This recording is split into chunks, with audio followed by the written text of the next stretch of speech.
নমস্কার, দ্য রিপোর্টে স্বাগত। 11 নভেম্বর থেকে শুরু হয়েছে আরজিকর কাণ্ডের বিচার প্রক্রিয়া। প্রথম সাক্ষী দিয়েছেন খোদ নির্যাতিতার বাবা। 9 আগস্ট ঠিক কি ঘটনা ঘটেছিল, কারা কারা সেই অপরাধের সঙ্গে যুক্ত, কি কারণে এখনো পরিণতি হলো তিলোত্তমার, একাধিক প্রশ্নের উত্তর পাওয়ার পাশাপাশি সঠিক বিচার পাওয়ার আশায় বুক বাঁধছেন নির্যাতিতার পরিবার।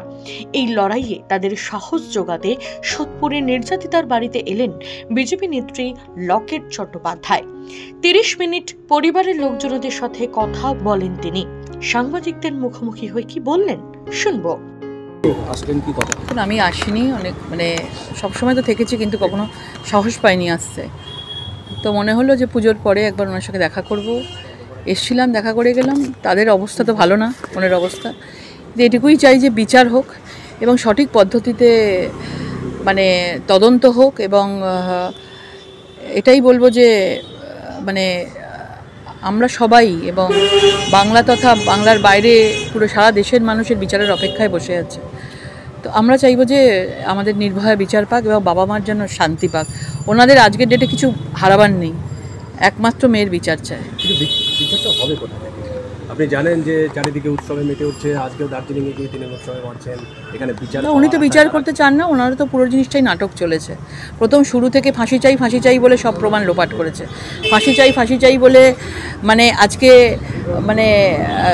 বিভিন্নভাবে আন্দোলনকে আটকাতে চেয়েছে। ফাঁসি চাই বলে উনি আজকে দার্জিলিং চলে যাচ্ছেন, চা বাগানে ঘুরছেন, সব কিছু করছেন। তো পরিষ্কার বোঝা যাচ্ছে যে, এবং তাদের মা বাবারাও পরিষ্কার বলছে যে তিনি ওনারা বুঝতেই পারেননি যে এত বড় যে একটা নাটক হয়েছে সেই সময়টায়। মানুষের আমাদের পক্ষে কারোরই বোঝা সম্ভব না।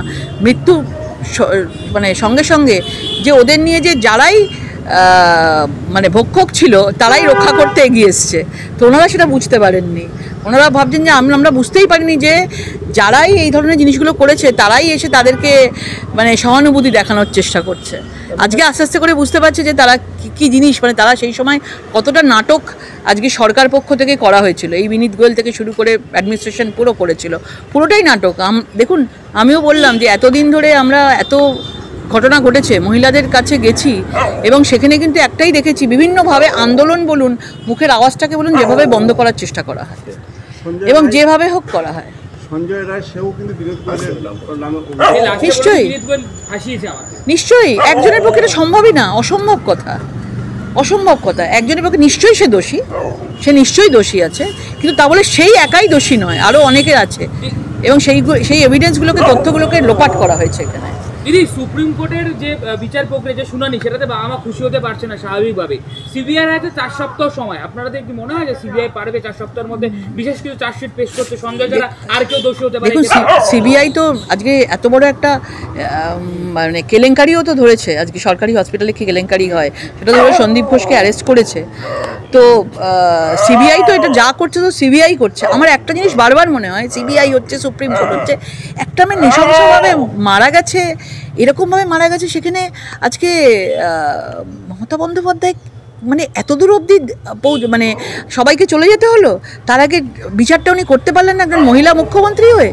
এটাই সবচেয়ে অবাক লাগছে। ছেড়ে দিন, সংবিধান কাণ্ডের পর রাজ্যে পরপর লিস্ট করলে অনেকগুলো দেখতে পারবেন, কি বলবেন? সবকিছুতে একই অবস্থা, এভিডেন্স লোপাট করে দাও এবং বিভিন্নভাবে গন্ডগোল করে নিজেদের লোক ঢুকিয়ে জিনিসটাকে একদম ঘেঁটে দাও, এবং কেউ যেন আওয়াজ তুলতে না পারে।